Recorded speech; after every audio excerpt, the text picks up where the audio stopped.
Saudaraku yang saya kasihi, banyak orang di dunia ini bisa mengawali segala sesuatu dengan sangat luar biasa, spektakuler, bahkan viral di mana-mana.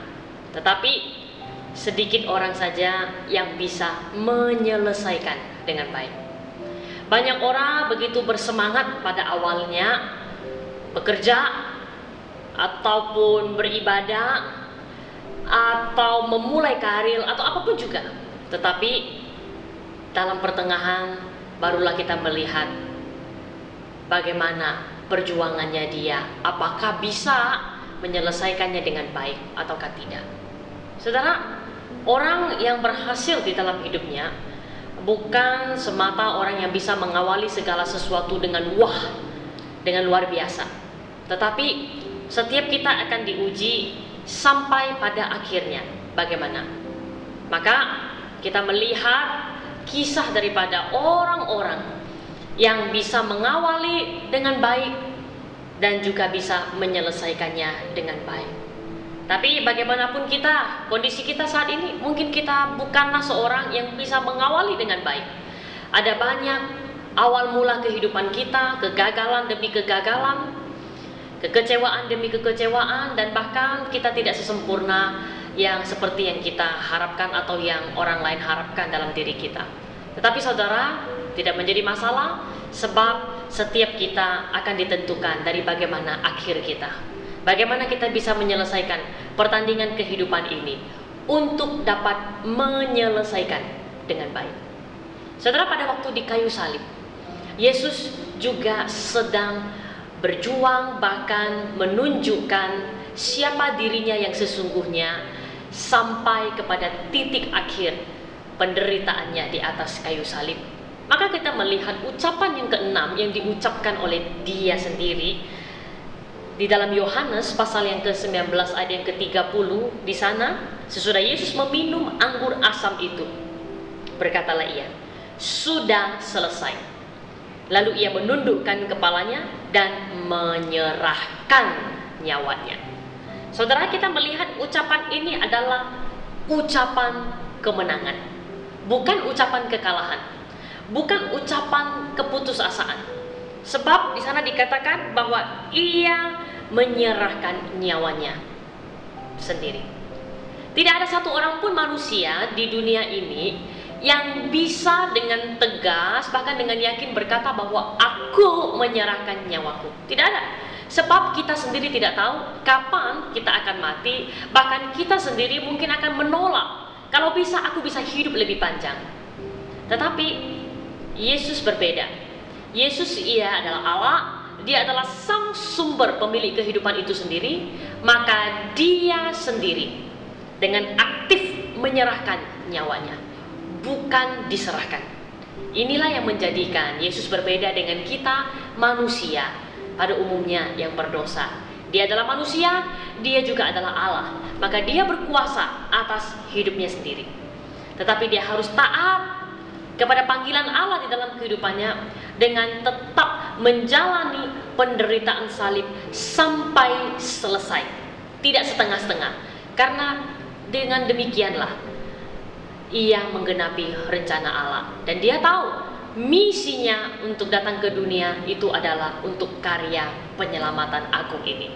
Syukur kepada Tuhan saudara, sebab ucapan kemenangan ini memberikan satu keyakinan buat setiap kita yang percaya di dalam nama Tuhan Yesus, bahwa hutang dosa kita sudah dibayar, hutang dosa kita sudah lunas adanya. Sebab dia berkata telah selesai. Nah saudara, pada naskah papirus Yunani kuno terdapat satu tulisan tanda terima pajak. Pada masa jajahan Romawi dulu tertulis kata tetelestai sebagai tanda bahwa itu telah dibayar dengan lunas. Kata inilah yang dipakai oleh Yesus Kristus ketika ia menyelesaikan karya penebusan dosa umat manusia di atas kayu salib. Sudah selesai. Nah, ini disamakan dengan satu tanda bahwa hutang itu telah lunas dibayar. Dosa disamakan dengan hutang kita kepada Allah yang mesti diselesaikan. Hutang tidak boleh lari. Hutang mesti dihadapi. Hutang mesti dibayar. Apalagi kalau kita tahu dan semua kita sepaham, sependapat bahwa Allah itu adalah Allah yang adil. Maka tidak ada satu orang pun yang bisa lari di hadapan Allah. Bagaimana saya bisa membohongi Allah? Saya bisa lari dari tanggung jawab saya kepada Allah bahwa hutang saya harus dibayar. Kejahatan saya mesti saya selesaikan, mesti saya total di hadapan Allah. Maka oleh karena kita tidak mampu menyelesaikannya di hadapan Allah, maka Yesus berdiri di tengah-tengah antara Allah yang maha suci dengan manusia yang maha jahat.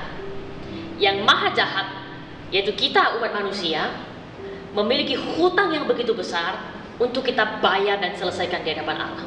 Oleh karena tak mungkin kita bayar, karena kita ini adalah manusia yang sudah bangkrut secara rohani.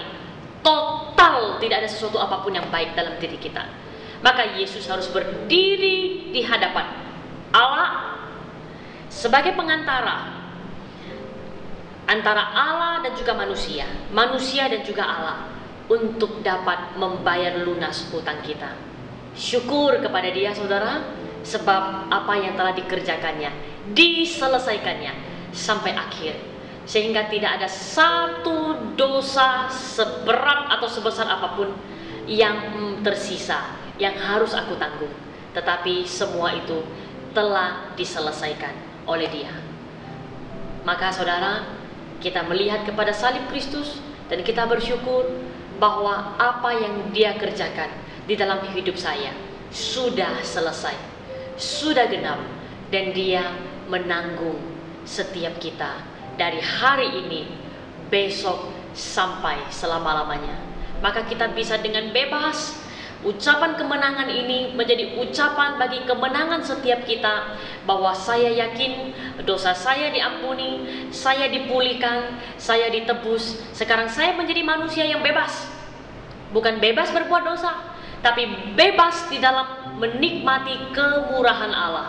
Dan bagaimana saya menyatakan hidup saya sebagai manusia yang baru, yang sudah dipulihkan dari dosa, untuk saya mengabarkan Injil keselamatan ini kepada orang lain.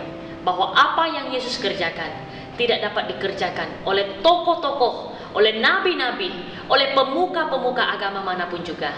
Dan Dia menyelesaikannya buat saya dan saudara. Terpujilah Tuhan kita. Amin.